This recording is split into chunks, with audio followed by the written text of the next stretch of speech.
Until the beginning of the 20th century, business in the United States of America was largely an East Coast affair. The movies changed all that. Movie making was a new business, and it was as wide open as the Wild West. The owners of the first New York movie theaters were almost exclusively Jewish. Now, those movie theaters were hungry beasts, and they needed a constant and varied diet to keep them full. So, those theater owners looked around for a place with year-round sunshine to film in, low rents and plenty of cheap labor, and they found some sleepy orange groves a few miles outside the city of Los Angeles. The place had a rather bland name. It was called Hollywood. From a few oranges, a legend was born. If a lot was new about Hollywood, some things were not. Hollywood was really the latest chapter of a 2,500-year-old dialogue. A dialogue about how you get beneath the surface of things, about how you get to the truth. The dialogue between Jerusalem and Athens. You might have thought that the story of Hanukkah was about how a small group of Torah-loyal Jews trounced the armies of the Greek Empire. In fact, it's a story about how the Torah beat out Hollywood, or its 2nd century BC equivalent. Because more of a threat to Judaism than the Greeks themselves were those Hellenized Jews who wanted to be more Greek than the Greeks.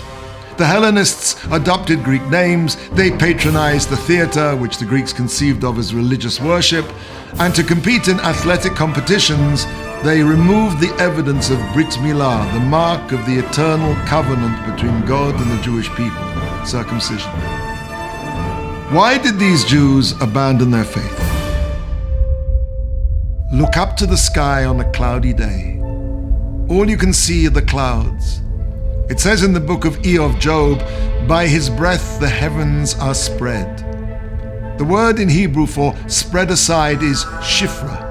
God spreads aside the curtain of cloud to reveal what is beyond. Shifra has the same root as shapir, which means beautify. In Jewish thought, beauty comes only from the revealing of the essence of something. Art for art's sake is a contradiction in terms, because something that reveals nothing but itself can never be beautiful. Beauty can never be skin deep. The Greeks and their ideological heirs believe that art has a power to take you beyond, to connect you to that which is above, and through art and artifice you can get to the truth.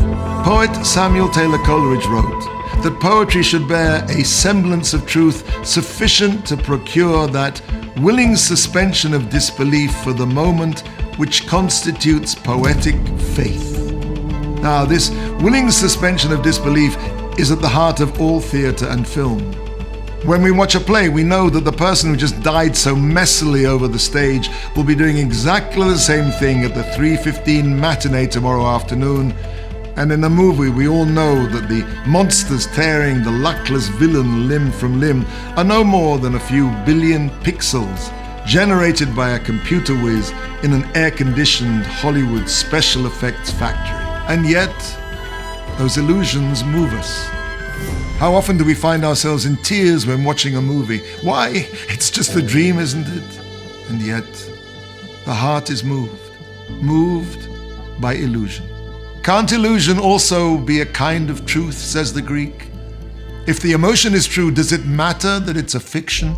The heart of the debate between Athens and Jerusalem is that the Greek believes that celebrating the surface can take you beyond the surface, beneath the surface, that illusion can lead you to truth. The Jewish view is there is illusion or truth, and illusion only takes you to greater illusion. In those Hollywood dream factories, you'll find so many talented Jews who can't resist the challenge to light up the world. Neither could Chagall, Rothko, Modigliani, Pollock, Mahler, Kafka, Mendelssohn, Marx, Trotsky, Freud, or Einstein. Some 15% of all Nobel Prize nominees have been Jewish. We want to light up the world. There's no brighter light in the world than the Torah.